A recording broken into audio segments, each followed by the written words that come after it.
அதான் சொன்னேன். இவர்கள் உங்கள் அன்பின் விருந்துகளில் கரைகளாயிருந்து மிஞ்சி கூட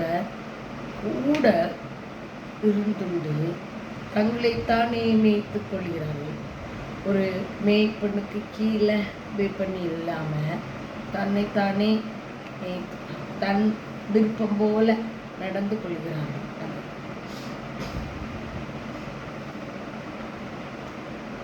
இவர்கள் காற்றுகளால் அட்டியுண்டு ஓடுகிற தண்ணீரற்ற மேகங்களும் இலை உதிர்ந்து உடுகிற கனியற்று 2 தரம் செத்து வேர் அற்று போன மரங்களும் தங்கள் அவமானங்களை தண்ணி வெளியே தள்ளுகிற அலை கடல் அலைகளும் வழி தப்பி அலைகிற நட்சத்திரங்களுமாய் இருக்கிறார்கள். இவர்களுக்காக என்றென்னைக்கு காருளிலே வைக்கப்பட்டிருக்கிறது. இதெல்லாம் யாருன்னா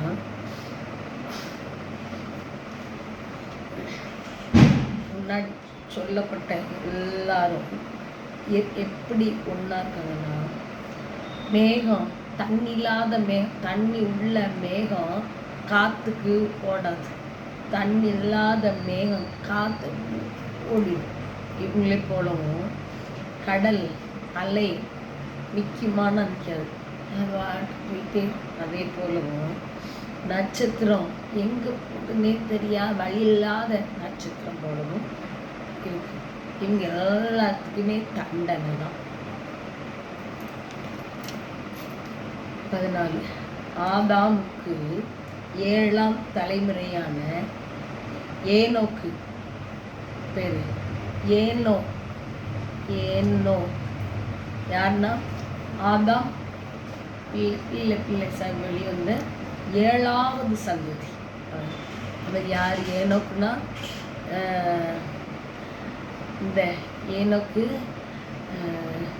தேவனோட பேசி உறவாடி நடந்தவர். தேவன் ஆதாம தன்னோடு உறவாடணும் பேசணும்னு ஆதாம உண்டாக்குனார். அவன் பாவம் செய்து பலித்து விட்டான். ஆனால் இவனுடைய 7ஆவது சந்ததி ஏனோக்கு. இவன் தேவன் விரும்பியபடியே தேவனோடு சஞ்சரித்து கொண்டே பேசிக்கிட்டே உறவாடிக்கிட்டே இருக்கும்போது அது இறக்கலை, பரலோகத்துக்கு எடுத்துக்கொள்ளப்பட்டான். அவன் பேர் தான் ஏனோக்கு. இந்த ஏனோக்கு இவர்களை யாரு ஆக்கினைக்கு வைக்கப்பட்டிருக்க வரிசையாக சொல்லியிருக்காங்களே,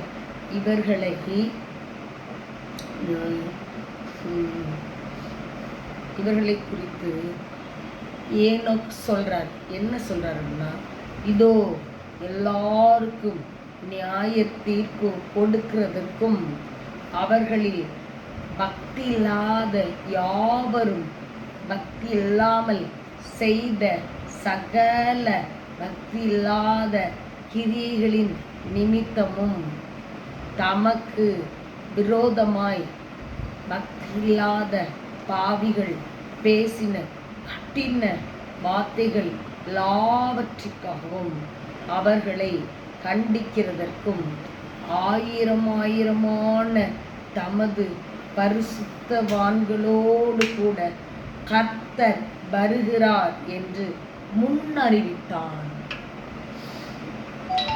இப்ப சொன்ன வரிசையா தண்டனை இவங்களுக்கு தண்டனை சொல்லுவாங்க. இவங்க எல்லாத்துக்கும் கொடுக்கறதுக்காக கர்த்தர் வருகிறாராம். எப்படி?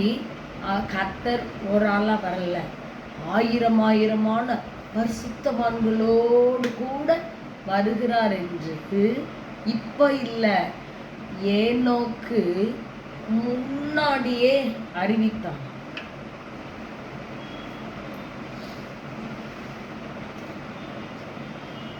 தமக்கு விரோதமாய் பக்தி இல்லாமல் இந்த இவங்க யாரெல்லாம் தண்டனை சொன்னோம்ல, அவங்க போக பக்தி இல்லாத செயல்கள் செய்கிறவர்களுக்கும் தண்டனை.